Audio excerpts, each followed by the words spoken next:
आज इस चैप्टर से संबंधित जो आंकिक प्रश्न हैं वो लगाए जाएं। तो इससे पहले कुछ फार्मूले हैं, वो सूत्र क्या क्या तुमने पढ़े हैं। एक सूत्र तुमने पढ़ा है कि इलेक्ट्रॉनों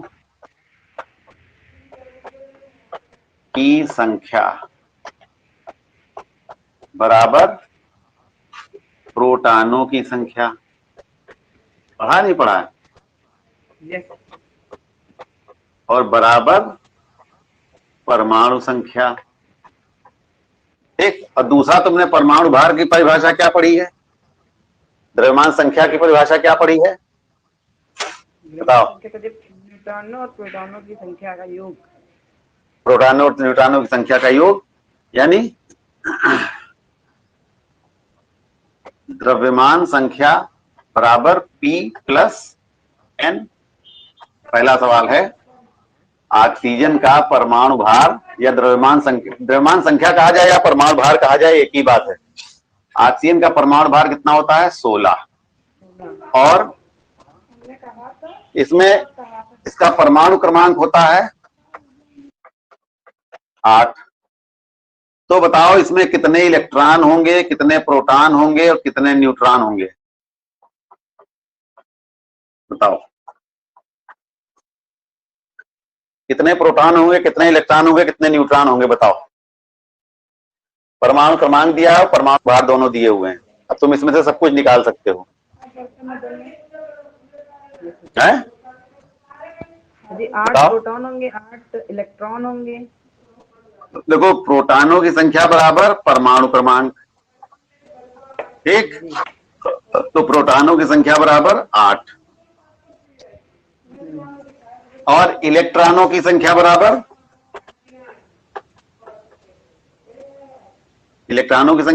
प्रोटॉनों की संख्या लिख सकते हो। तो ये बराबर हो गया 8। यानी तो जितना परमाणु क्रमांक है उतना ही प्रोटॉन होंगे और उतने ही इलेक्ट्रॉन होंगे। ठीक है। अब न्यूट्रॉन निकालने हैं। न्यूट्रॉन कौन से सूत्र में आते हैं? तुम जानते हो कि द्रव्यमान संख्या बराबर होती है,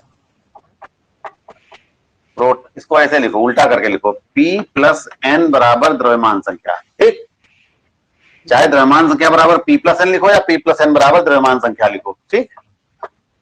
तो P का मान कितना निकाला तुमने अभी? 8। N का मान तुम्हें ज्ञात करना है। द्रव्यमान संख्या कितनी है? 16। द्रव्यमान संख्या परमाणु भार कितना है? 16। ठीक है। तो N बराबर क्या होगा बताओ? 8 प्लस N बराबर 16। तो N बराबर क्या होगा? 16 माइनस 8। तो N बराबर कितना आ जाएगा? 8। तो इसमें इलेक्ट्रॉन कितने होंगे? अतः इलेक्ट्रॉन बराबर 8, प्रोटॉन बराबर 8 और न्यूट्रॉन बराबर 8। तीनों चीजें इसमें कितनी होंगी? 8 8 8 होंगी। ठीक है। कुछ आया समझ में? जी सर। बहुत आसान सवाल है सब। कोई जरा से बस ये दो सूत्र ही बस ध्यान तुम्हें रखने हैं। बस दो बातें कि परमाणु भार बराबर होता है प्रोटॉन प्लस न्यूट्रॉन और परमाणु क्रमांक बराबर होता है इलेक्ट्रॉनों की संख्या या प्रोटॉनों की संख्या। ठीक। दूसरा सवाल देखो, बहुत आसान सवाल है। सोडियम की परमाणु संख्या 11 है। एक तत्व है सोडियम, इसकी परमाणु संख्या 11 है और इसका परमाणु भार 23 है। परमाणु भार बराबर 23 है। तो इसमें बताओ इलेक्ट्रॉनों, प्रोटॉनों, न्यूट्रॉनों की संख्या क्या होगी? वैसे ही सवाल है एकदम। तो इलेक्ट्रॉनों की संख्या बराबर परमाणु संख्या, भार नहीं। तो इलेक्ट्रॉनों की संख्या बराबर हो गई 11। प्रोटॉनों की संख्या बराबर, ये भी परमाणु संख्या लिख सकते हो या इलेक्ट्रॉनों की संख्या करके लिख सकते हो। तो P बराबर क्या हो जाएगा? 11। अब P प्लस N बराबर द्रव्यमान संख्या या परमाणु भार। ठीक। तो P का मान कितना निकाला तुमने? 11। तो 11 प्लस n बराबर कितना, 23। तो n बराबर कितना आ जाएगा, 23 माइनस 11, n बराबर आ गया 12। अब उत्तर लिख दो। अतः इलेक्ट्रॉन बराबर 11, प्रोटॉन बराबर 11 तथा न्यूट्रॉन बराबर 12। आंसर। ठीक, जी आया समझ में? जी सर, आ गया समझ में कि नहीं? पूरा लगा देंगे मैं करती हूँ। लगा लोगे, बहुत आसान सवाल है।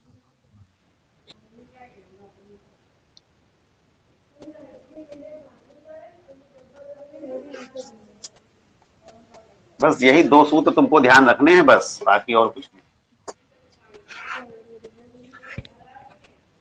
अब अगला सवाल है कि परमाणु संख्या 15 वाले तत्व की सबसे बाहरी कक्षा में इलेक्ट्रॉनों की संख्या कितनी होगी? परमाणु संख्या कितनी दी है? 15।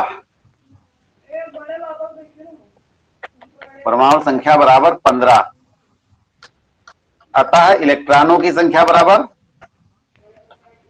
15 हो गई। ठीक, परमाणु संख्या 15 है तो इलेक्ट्रॉन कितने होंगे? 15 ही तो होंगे। अच्छा, तो अब तुमको ये बताना है कि इस तत्व की आखिरी कक्षा में कितने इलेक्ट्रॉन होंगे। तो पहले हम क्या लिखेंगे? इसका इलेक्ट्रॉनिक विन्यास लिखेंगे। तो इलेक्ट्रॉनिक विन्यास क्या होगा?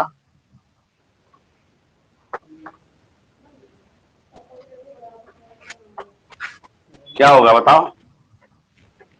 बता दीजिए। इलेक्ट्रॉनिक विन्यास इसका क्या होगा? 2,8,5। 2,8,5। ठीक, तो अंतिम कक्षा में कितने इलेक्ट्रॉन आए? 5। बस 5। अंतिम कक्षा में इलेक्ट्रॉनों की संख्या बराबर 5। ये तो वैसे मौखिक सवाल है, लेकिन अगर कहीं लिख के लगाना होगा तब कैसे लिखोगे, तो इसलिए हमने तुमको लिख के बता दिया इस तरह से लिखा जाएगा सवाल को। ठीक है,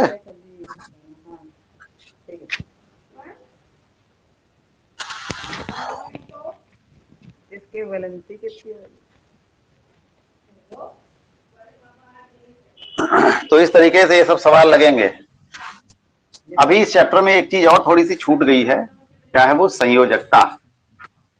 वैलेंसी। संयोजक, हाँ, वैलेंसी या संयोजकता। चलो पहले उसको देख लो, उसके बाद फिर सवाल लगाते हैं। संयोजकता क्या होता है, या इसको अंग्रेजी में कहते हैं वैलेंसी। ठीक, देखो, एक बोरबरी के नियम में तुमको एक बात बताई गई कि किसी भी तत्व की सबसे आखिरी कक्षा में कितने इलेक्ट्रॉन हो सकते हैं, उससे ज्यादा नहीं हो सकते हैं। बताओ, किसी भी तत्व की सबसे बाहरी कक्षा में अधिकतम कितने इलेक्ट्रॉन हो सकते हैं? 2। 8। 8 या 2। अगर हाइड्रोजन है तो 2, अदरवाइज 8। हाइड्रोजन और हीलियम अगर है तो 2, नहीं तो सबको में 8। यानी अंतिम कक्षा में 8 इलेक्ट्रॉन होने चाहिए, इससे ज्यादा हो ही नहीं सकते। इससे ज्यादा तो हो ही नहीं सकते हैं। अगर हैं भी किसी के पास तो 8 से ज्यादा अंतिम कक्षा में होंगे ही नहीं। तो हर तत्व की क्या टेंडेंसी होती है कि वो अपनी अंतिम कक्षा में 8 इलेक्ट्रॉन पूरे कर ले। जिसके पास 8 नहीं है वो क्या करता है कि वो अपने अंतिम कक्षा में इलेक्ट्रॉनों की संख्या 8 पूरे करने का प्रयास करता रहता है। हर समय इसी जुगाड़ में लगा रहता है कि कहां से उसको इलेक्ट्रॉन मिल जाए या कुछ हो जाए, कुछ ऐसा हो जाए कि उसकी अंतिम कक्षा में 8 इलेक्ट्रॉन पूरे हो जाएं।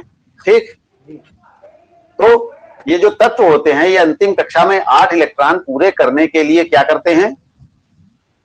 या तो किसी को इलेक्ट्रॉन दे देते हैं। कुछ तत्व ऐसे हैं जो इलेक्ट्रॉन दे करके अपनी अंतिम कक्षा में 8 इलेक्ट्रॉन पूरे कर लेते हैं, और कुछ तत्व ऐसे होते हैं जो किसी से इलेक्ट्रॉन ले करके अंतिम कक्षा में 8 इलेक्ट्रॉन पूरे कर लेते हैं। ठीक, और कुछ तत्व ऐसे होते हैं जो न देते हैं इलेक्ट्रॉन और न ही लेते हैं, बल्कि इलेक्ट्रॉनों की आपस में साझेदारी कर लेते हैं।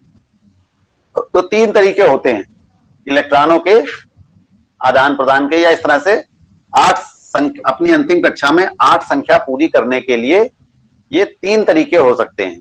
क्या क्या? या तो इलेक्ट्रॉन किसी को दे दिए जाएं, या इलेक्ट्रॉन किसी से ले लिए जाएं या इलेक्ट्रॉनों की साझेदारी कर ली जाए।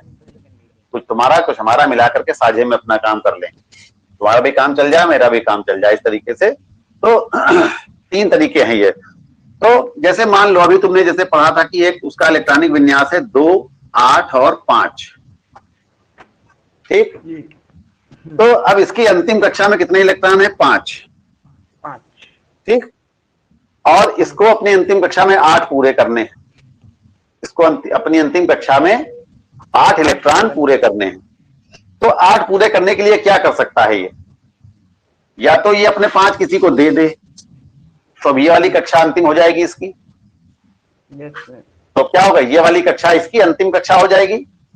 वो बाहर वाले 5 उसने दे दिए उसको, तो वो कक्षा खत्म हो गई। तो अब इसके पास ये वाली कक्षा अंतिम हो गई, इसमें 8 हो गए उसके पूरे, हो गए ना जी? हाँ हो गए सर। अच्छा, या फिर क्या कर सकता है, वो किसी और से 3 इलेक्ट्रॉन ले ले, तो हो जाएगा इसका इलेक्ट्रॉनिक विन्यास 2, 8 और 8 हो जाएगा ना। 2, 8 और 8 हो जाएगा इसका इलेक्ट्रॉन, ठीक जी। तो इसका मतलब ये हुआ कि इसने, और ये तो ये करेगा क्या, इसके लिए ज्यादा आसान ये है कि अपने 5 देने की बजाय किसी दूसरे से 3 ले ले। तो ये इलेक्ट्रॉन क्या करेगा, ये परमाणु क्या करेगा, इलेक्ट्रॉन अपने देगा नहीं किसी को, बल्कि क्या करेगा, किसी से इलेक्ट्रॉन ले लेगा। तो कितने इलेक्ट्रॉन लेगा? 3 इलेक्ट्रॉन। 3 इलेक्ट्रॉन लेकर के वो ये बना देगा, ठीक। 3 इलेक्ट्रॉन लेकर के वो 2, 8, 8 वाला इलेक्ट्रॉनिक विन्यास प्राप्त कर लेगा। और जब अंतिम कक्षा में 8 इलेक्ट्रॉन पूरे हो जाते हैं तो वो परमाणु जो है वो स्थायी हो जाता है, यानी वो परमाणु जो है पूरा हो जाता है। फिर वो ज्यादा क्रियाएं नहीं कर सकता है, नहीं करता है। तो ऐसे समझ लो जैसे तुम 4 रोटी खाते हो और तुमको 2 ही रोटी दी जाए, तो क्या होगा, तुम्हारे पास 2 रोटियों की भी कमी रहेगी ना जी। तो उस स्थिति में तुम क्या करोगे, 2 रोटी और लोगे, 2 रोटी और लोगे, तब तुम्हारा पेट भरेगा। तो उसी तरीके से यहां पर क्या हुआ, इनको चाहिए 8, तो क्या करेंगे, 3 किसी से ले लेंगे और 8 पूरे कर लेंगे और इनका पेट भर जाएगा, ठीक। और तब ये संतुष्ट हो जाएंगे पूरी तरह से। जब तक 8 पूरे नहीं होंगे तब तक ये इधर उधर खोजबीन में लगे रहेंगे, कहीं से इनको 8 पूरे हो जाए, कोई कहीं से 1 मिल जाए, कहीं से 2 मिल जाए, कहीं से 3 मिल जाए, जैसे भी मिले कोई तरह से इनके 3 पूरे हो जाएं, बस ये इसी चक्करबाजी में लगे रहेंगे हमेशा। यानी अपने अंतिम कक्षा में 8 इलेक्ट्रॉन पूरे करना चाहता है हर तत्व, हाइड्रोजन और हीलियम को छोड़ के, क्योंकि हाइड्रोजन और हीलियम में एक ही कक्षा होती है और पहली कक्षा में 2 से ज्यादा इलेक्ट्रॉन हो नहीं सकते। इसलिए हाइड्रोजन और हीलियम में तो 2 होते ही हैं अंतिम कक्षा में, केवल हाइड्रोजन ही एक ऐसा तत्व है जो 2 पूरे करने के लिए प्रयासरत रहता है। तो एक तो इस तरीका ये हो गया। इसने कितने इलेक्ट्रॉन लिए थे? 3, 2, 8, 5 था, और इसने कितने इलेक्ट्रॉन लिए थे? 3 लेकर के क्या बन गया था? 2, 8 और 8 बन गया। ऐसे एक दूसरा उदाहरण लेते हैं। कोई तत्व है, उसका इलेक्ट्रॉनिक है मान लो 2, 8, 1। अब यहां पर क्या होगा, इनको 8 पूरे करने के लिए क्या करना होगा, इनकी अंतिम कक्षा में इस समय कितने इलेक्ट्रॉन है? 1। इनकी अंतिम कक्षा में है 1 इलेक्ट्रॉन। तो अब ये 8 पूरे करने के लिए या तो किसी से 7 इलेक्ट्रॉन लें या अपना 1 इलेक्ट्रॉन किसी को दे दें। कोई दूसरा तत्व मान लो यहां पर इनके पास में आया, तो जो इलेक्ट्रॉन ले सकता है वो उसको उन्होंने अपना 1 इलेक्ट्रॉन दे दिया। जब उन्होंने अपना इलेक्ट्रॉन दे दिया तो इनके पास अब ये वाली अंतिम कक्षा बची, तो 2, 8 हो गया इनके पास, इनके अंतिम कक्षा में 8 हो गए। यानी ये अपना 1 इलेक्ट्रॉन दे देंगे, 1 इलेक्ट्रॉन ये उधर दे देंगे दूसरे तत्व को, तो क्या होगा, इनके पास 8 पूरे हो जाएंगे अपनी कक्षा में, ठीक। तो अब यहां पर इन्होंने इलेक्ट्रॉन ग्रहण किया 3, यहां पर इन्होंने 1 इलेक्ट्रॉन उसको दान किया। तो जितने इलेक्ट्रॉन किसी से लिए गए या जितने इलेक्ट्रॉन किसी को दिए गए, जैसे इस तत्व ने क्या किया, 3 इलेक्ट्रॉन लिए किसी से, तो इसलिए इसकी संयोजकता हम कहेंगे 3। इसकी संयोजकता क्या है? इसकी संयोजकता होगी 3। और इसने क्या किया, 1 इलेक्ट्रॉन दूसरे को दे दिया, तो कितने इलेक्ट्रॉन दिए गए? 1। तो इसकी संयोजकता कितनी हो गई? 1। तो कुछ बात समझ में आई? संयोजकता का मतलब क्या हुआ? यस अपनी अंतिम कक्षा में कोई भी तत्व या कोई भी परमाणु अपनी अंतिम कक्षा में इलेक्ट्रॉनों की संख्या 8 पूरी करने के लिए जितने इलेक्ट्रॉन किसी दूसरे को दान करता है या जितने इलेक्ट्रॉन किसी दूसरे से ग्रहण करता है, उतने इलेक्ट्रॉनों की संख्या को हम उस तत्व की संयोजकता कहते हैं। कुछ आई बात समझ में? अपने अंतिम कक्षा में 8 इलेक्ट्रॉन पूरे करने के लिए कोई तत्व जितने इलेक्ट्रॉन ग्रहण करता है, जैसे यहां पर 3 इलेक्ट्रॉन ग्रहण कर रहा है तो इसकी संयोजकता कितनी होगी? 3। जितने इलेक्ट्रॉन ग्रहण करता है अथवा जितने इलेक्ट्रॉन दान करता है, किसी दूसरे को देता है या निकाल देता है कहा जाए, तो यहां कितने इलेक्ट्रॉन निकाले जा रहे हैं? 1। तो इसकी संयोजकता कितनी हुई? 1। तो जितने इलेक्ट्रॉन ग्रहण किए जाएं या जितने इलेक्ट्रॉन निकाल दिए जाएं, कितने इलेक्ट्रॉनों की जो संख्या होती है उसी को हम कहते हैं उसकी संयोजकता। ठीक है?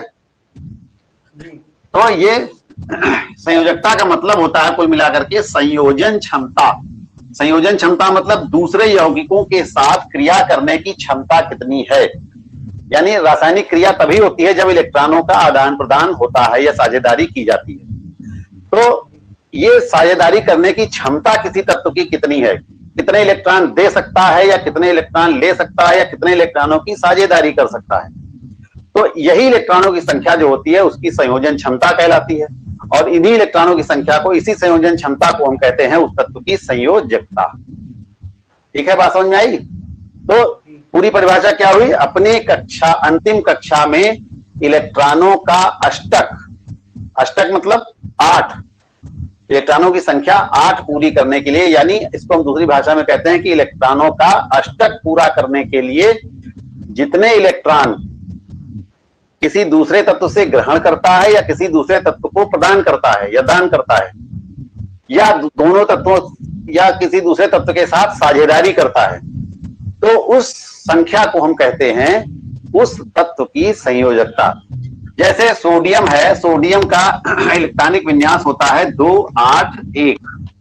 तो अब इसके पास 1 इलेक्ट्रॉन है। अच्छा, यहां पर एक चीज और पहले देख लो, अगर किसी की अंतिम कक्षा में 1 इलेक्ट्रॉन है, 2 इलेक्ट्रॉन है या 3 इलेक्ट्रॉन है, यानी 2 8 1 है, 2 8 2 है या 2 8 3 है, कोई तत्व मान लो ये है, यहां पर भी कोई तत्व है, उस तत्व का इलेक्ट्रॉनिक विन्यास 2 8 2 है और इस तत्व का इलेक्ट्रॉनिक विन्यास 2 8 3 है। यानी इनकी अंतिम कक्षा में 1 इलेक्ट्रॉन है, इसकी अंतिम कक्षा में 2 इलेक्ट्रॉन है, इसकी अंतिम कक्षा में 3 इलेक्ट्रॉन है।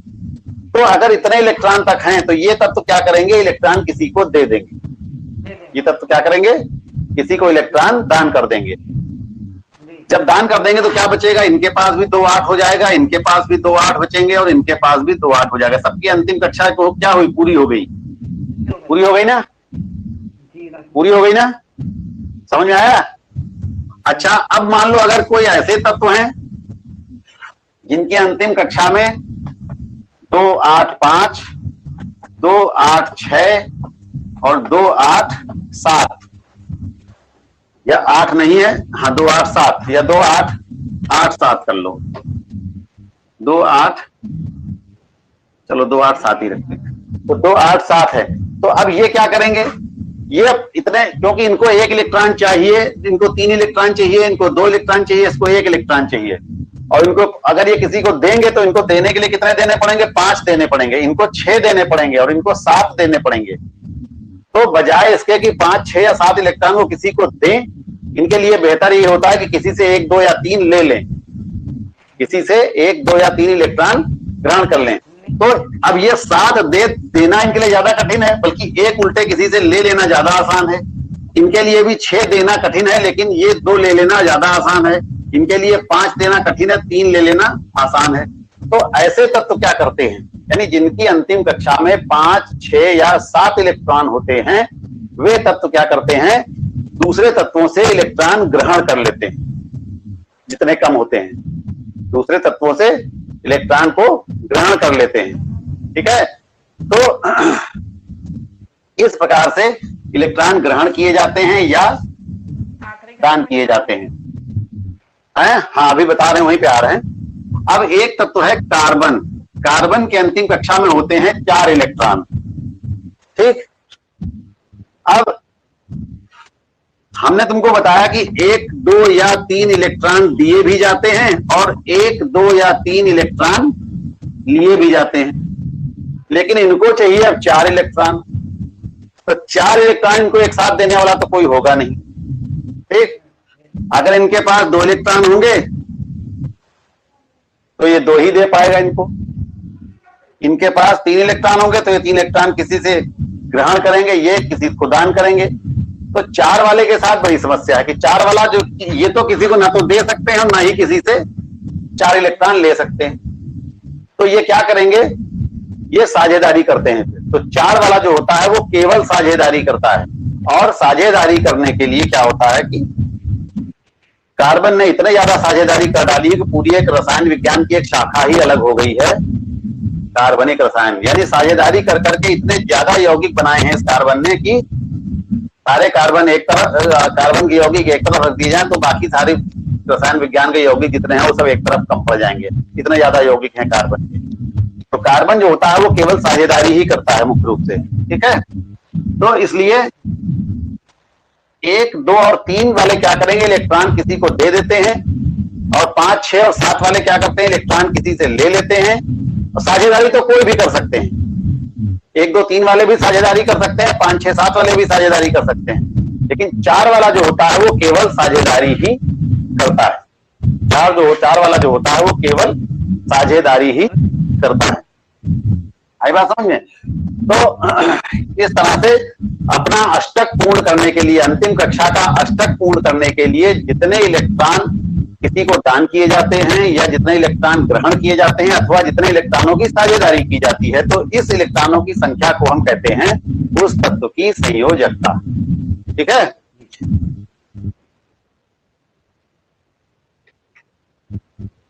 तो अगर इस तरह से पूछा जाए, सवाल इस तरह से आ सकता है कि जैसे किसी तत्व की अंतिम कक्षा में 3 इलेक्ट्रॉन हैं, तो बताओ इसकी संयोजकता कितनी होगी? बताओ। किसी तत्व की अंतिम कक्षा में 3 इलेक्ट्रॉन है, मान लो 2, 8, 3 है उसका इलेक्ट्रॉनिक विन्यास, तो इसकी संयोजकता कितनी होगी बताओ?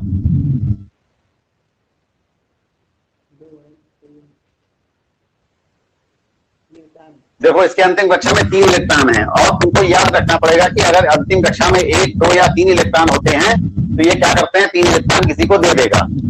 तो जितने इलेक्ट्रॉन किसी को दे देगा वही इसकी संयोजकता हो जाएगी। जितने इलेक्ट्रॉन किसी को दे देगा वही इसकी संयोजकता हो जाएगी। तो कितने इलेक्ट्रॉन किसी को देगा? 3 इलेक्ट्रॉन। 3 इलेक्ट्रॉन किसी को दे देगा, इसलिए इसकी संयोजकता कितनी होगी? 3। क्योंकि ये दान करेगा इसलिए इसको इसकी संयोजकता होगी +3। कोई दूसरा तत्व है, मान लो उसका इलेक्ट्रॉनिक विन्यास है 2, 8, 5। अब इसकी संयोजकता कितनी होगी? 3। अब ये 5 किसी को दान तो करेगा नहीं, ये क्या करेगा, किसी से 3 इलेक्ट्रॉन ले लेगा, तो इसकी संयोजकता हो जाएगी, ये क्या करेगा, 3 इलेक्ट्रॉन किसी से ले लेगा, तो इसकी संयोजकता हो जाएगी -3। आई बात समझ में? अगर किसी का इलेक्ट्रॉनिक विन्यास है 2, 8 है, इसकी संयोजकता कितनी होगी? इसकी संयोजकता होगी 2, क्योंकि ये इलेक्ट्रॉन 2 किसी से ग्रहण करेगा, तो 2 के साथ साथ में -2 होगी इसकी संयोजकता, क्योंकि किसी से इलेक्ट्रॉन लेगा, इसकी संयोजकता होगी -2, या केवल 2 भी लिख सकते हैं, लेकिन अगर कहीं माइनस में लिखेंगे तो इसके अंदर पता चल जाता है कि ये इलेक्ट्रॉन इसने लिए हैं या दिए हैं, क्योंकि 2 संयोजकता यहां भी हो सकती है। अगर किसी के पास 2, 8, 2 हो तो इसकी संयोजकता भी क्या होगी? 2 होगी। 2, 8, 6 वाले की संयोजकता भी 2 है, और 2, 8, 2 वाले की संयोजकता भी 2 है। लेकिन फर्क क्या है, यहाँ पर इलेक्ट्रॉन ये देने वाली संयोजकता है और यहाँ पर इलेक्ट्रॉन ग्रहण करने वाली संयोजकता। आई बात समझ में? तो इस प्रकार से हम किसी भी तत्व की संयोजकता ज्ञात कर सकते हैं अगर हमको उसका इलेक्ट्रॉनिक विन्यास मालूम हो, या हमें उसके मालूम हो कि उसका परमाणु संख्या कितनी है। परमाणु संख्या अगर मालूम है तो हम परमाणु संख्या के हिसाब से इलेक्ट्रॉनिक विन्यास बना लेंगे और उसी हिसाब से बता देंगे कि उसकी संयोजकता कितनी होगी। ठीक है, तो अब आते हैं सवालों पे फिर से वापस और कुछ और आगे के सवाल लगाते हैं। देखो, ये सवाल है, एक परमाणु के नाभिक में 12 न्यूट्रॉन और 11 प्रोटॉन है। एक सवाल है, इसके नाभिक में 12 न्यूट्रॉन और 11 प्रोटॉन, यानी न्यूट्रॉनों की संख्या है 12 और प्रोटॉनों की संख्या है 11। तो बताओ उसकी कक्षा में इलेक्ट्रॉनों की संख्या कितनी है और उसका इलेक्ट्रॉनिक विन्यास बताओ। बताओ, बता सकते हो जी सर बता। कितना होगा? इलेक्ट्रॉनों की संख्या कितनी होगी? जी 11। इलेक्ट्रॉनों की संख्या बराबर क्या होगा? प्रोटॉनों की संख्या। Yes sir. ठीक, तो इलेक्ट्रॉनों की संख्या बराबर आ गई 11। तो इसका इलेक्ट्रॉनिक विन्यास क्या होगा? जी बता रहा। इसका इलेक्ट्रॉनिक विन्यास जी क्या होगा? 1 2,8,1। तो इसकी संयोजकता कितनी होगी? अब ये बता दो क्या है यहाँ पर। जी 1 इसकी संयोजकता होगी 1। और कौन सा 1 होगा? प्लस वाला या माइनस वाला? प्लस वाला। प्लस वाला, क्योंकि ये इलेक्ट्रॉन निकाल दिया जाएगा। तो संयोजकता की किसी से जरूरत पड़ेगी तो क्या करेगा? ये अपना इलेक्ट्रॉन दे देगा किसी को। जब किसी को दे दिया जाता है इलेक्ट्रॉन तो संयोजकता कौन सी होती है? प्लस में होती है। ठीक है, तो निकल आया। अच्छा, आप कहोगे इसका इलेक्ट्रॉनिक आरेख बनाओ, तो तुमको इलेक्ट्रॉनिक विन्यास मालूम है और तुमको मालूम यहाँ पर भी कितने न्यूट्रॉन है, प्रोटॉन न्यूट्रॉनों की संख्या भी मालूम है, तो इसका इलेक्ट्रॉनिक आरेख बना सकते हो। 13 ऐसे बनाओ, इसमें लिखो p बराबर 11 और n बराबर 12। और इसके बाहर कितनी कक्षाएं बनेंगी? 3। 1 2 3 है यहाँ पर, 3 कक्षाएं दिख रही, तो 3 कक्षाएं यहाँ पर इसके बाहर बना दो। 1 2 और ये 3। और इसमें सब में इलेक्ट्रॉन दिखा दो। पहली वाली में 2 दिखा दो, 1 2, दूसरी में 8 1 2 3 4 5 6 7 8 और तीसरी वाली में 1। तो ये बन गया, और यहाँ पर बैठ लिख दो 2 8 1। तो ये बन गया तुम्हारा इलेक्ट्रॉनिक आरेख। तो कहते हैं इस तरह से इलेक्ट्रॉनिक आरेख बन जाएगा। इसमें प्रोटॉनों की संख्या न्यूट्रॉनों की संख्या दोनों लिखनी पड़ेंगी। ठीक है, समझ में आ गया? तो बस ऐसे ही सवाल लगेंगे। समान परमाणु क्रमांक वाली दो परमाणुओं एक्स और वाई। 5वां सवाल होगा, एक्स और वाई दो तत्व हैं, इनका परमाणु क्रमांक समान है, कितना है ये नहीं पता है। इनकी द्रव्यमान संख्या कितनी है? 208। अलग अलग करके लिखो। एक्स के लिए एक्स की द्रव्यमान संख्या द्रव्यमान संख्या बराबर 208 और वाई की द्रव्यमान संख्या बराबर 210। और यदि एक्स के नाभिक में 126 न्यूट्रॉन है, एक्स में न्यूट्रॉनों की संख्या बराबर 126, तो वाई के नाभिक में न्यूट्रॉनों की संख्या बताओ। वाई में न्यूट्रॉनों की संख्या बराबर तुम्हें निकाल ली। अब बताओ, अब लगाओ दिमाग। अच्छा है, दिमाग लगाया जाए। और तुमसे कहा गया दोनों की परमाणु संख्या बराबर है। एक्स की परमाणु संख्या बराबर है वाई की परमाणु संख्या। दोनों की परमाणु संख्या बराबर हैं, तो अब तो दिमाग लगेगा। बताओ, वाई के नाभिक में न्यूट्रॉनों की संख्या बताओ।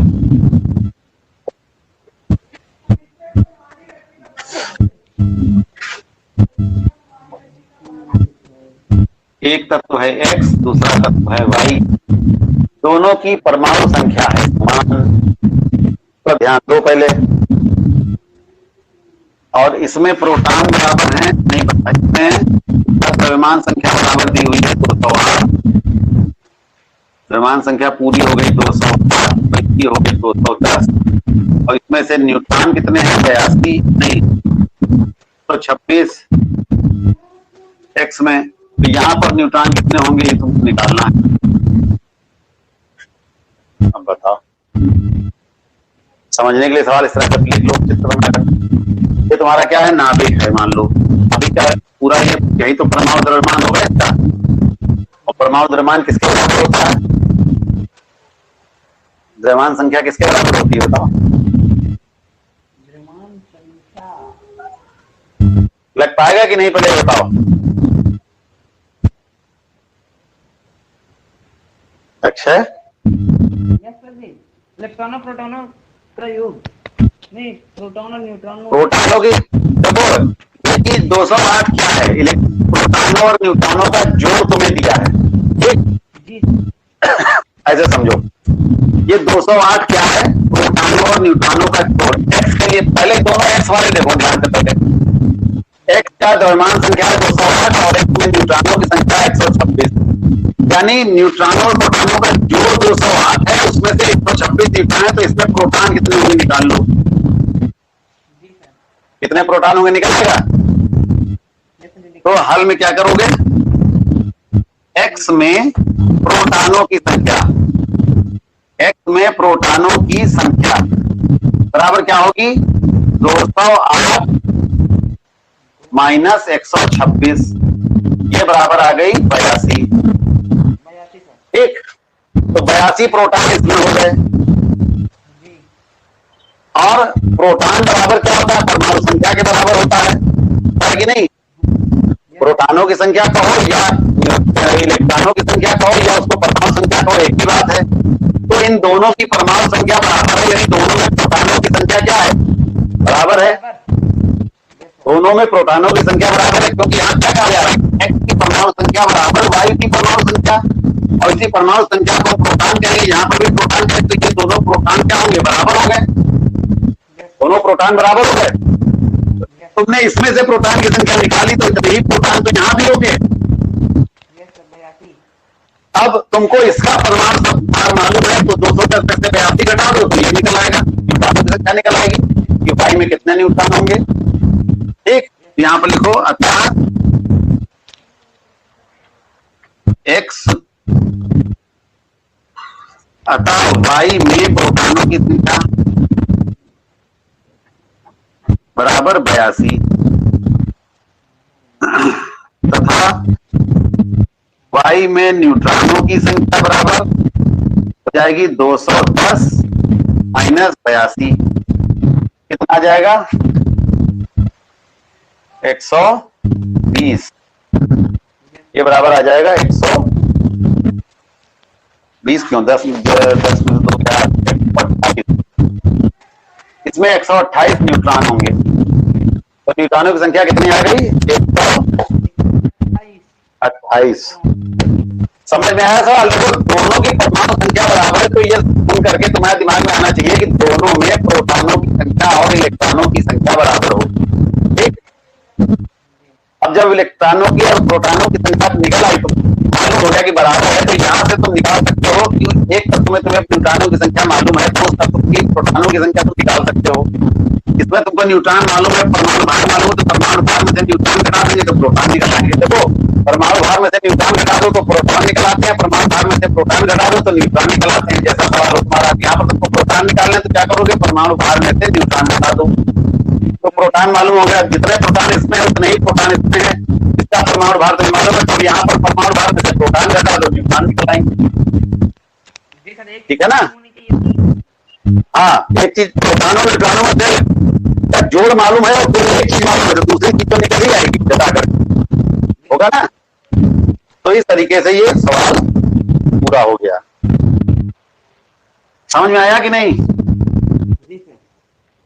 तो बस ऐसे ही बस दिमाग खपाना है तुमको, बस तुमको बेसिक चीज ध्यान में रखनी है कि परमाणु संख्या क्या है, परमाणु द्रव्यमान क्या है, प्रोटॉनों की संख्या और इलेक्ट्रॉनों की संख्या में क्या संबंध है, ये तो 3 बातें याद रखनी पड़ेंगी, उसी में दिमाग तुमको लगाना पड़ेगा।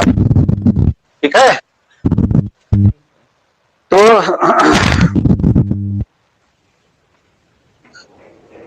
एक सवाल और लगा लिया जाए।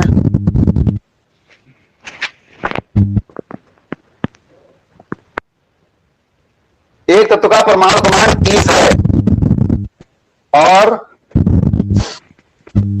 इसमें परमाणु 32 न्यूट्रॉन है, इसमें 32 न्यूट्रॉन है परमाणु क्रमांक कितना है? 30 है। और न्यूट्रॉनों की संख्या कितनी है? 32। 32। तो इसमें प्रोटॉनों की संख्या ज्ञात करो। प्रोटॉनों की संख्या ज्ञात करो कितनी हो? प्रोटॉनों की संख्या कितनी होगी बताओ? प्रोटॉनों की और परमाणु भार ज्ञात करो। प्रोटॉनों की संख्या तथा परमाणु भार ज्ञात करो। बताओ। बहुत आसान। इस तरह के सवाल तो समय एकदम से तैयार छोटी अगर गिनतियां की हैं तो मौखिक सवाल पूछ जाएंगे। न्यूट्रॉन ओरली इतना हाँ, तो प्रोटॉन कितने होंगे बताओ? 32। प्रोटॉनों की संख्या बराबर क्या होती है? देखो, प्रोटॉनों की संख्या निकालने का एक सूत्र होता है परमाणु भार माइनस न्यूट्रॉन। तुमको न्यूट्रॉन मालूम है लेकिन परमाणु भार नहीं मालूम है, इसका मतलब इस सूत्र से प्रोटॉनों की संख्या नहीं निकाल सकते, क्योंकि जब तक परमाणु भार नहीं मालूम होगा तब तक प्रोटॉनों की संख्या निकाल नहीं पाओगे। तो दूसरा क्या होता है? प्रोटॉनों की संख्या बराबर प्रोटॉनों की संख्या और किसके बराबर होती है? जी, प्रोटॉनों की संख्या बराबर हाँ, किसके बराबर होती है? प्रोटॉनों की संख्या बराबर न्यूट्रॉनों की संख्या। अरे न्यूट्रॉनों की संख्या कैसे बराबर हो जाएगी? ये कैसे हो जाएगी? किसी भी परमाणु में कौन कौन से कण बराबर होते हैं? प्रोटॉन, न्यूट्रॉन और इलेक्ट्रॉन में तो कौन कौन से कण बराबर होते हैं? हमेशा ये दोनों बराबर होते हैं जी। प्रोटॉन और इलेक्ट्रॉन बराबर होते हैं। न्यूट्रॉन अलग हो सकते हैं, बराबर हो भी सकते हैं, नहीं भी हो सकते हैं, लेकिन प्रोटॉन और इलेक्ट्रॉन तो जरूरी बराबर होंगे, क्योंकि प्रोटॉनों के नहीं इलेक्ट्रॉन होते हैं। तो प्रोटॉनों की संख्या तो दो तरह से हम निकाल सकते हैं। अगर परमाणु भार दिया है और न्यूट्रॉन दिया है तो परमाणु भार में से न्यूट्रॉन घटा के निकाल सकते हैं। नहीं दिया है तो अगर परमाणु क्रमांक दिया है या इलेक्ट्रॉनों की संख्या दी है तो उतनी जितना परमाणु क्रमांक होगा या जितनी इलेक्ट्रॉनों की संख्या होगी वही प्रोटॉनों की संख्या हो जाएगी। तो यहाँ पर तुम्हें क्या दिया है? परमाणु क्रमांक दिया हुआ है, तो परमाणु क्रमांक जो दिया है वही प्रोटॉन होंगे। परमाणु क्रमांक जो दिया है वही प्रोटॉन होंगे। तो प्रोटॉन संख्या बराबर परमाणु क्रमांक बराबर कितना हो गया? 30। तो प्रोटॉनों की संख्या निकल आई 30। अब इसका परमाणु भार निकालो। तो परमाणु भार बराबर क्या होता है? P plus N, proton plus neutron. और P कितना है? 30।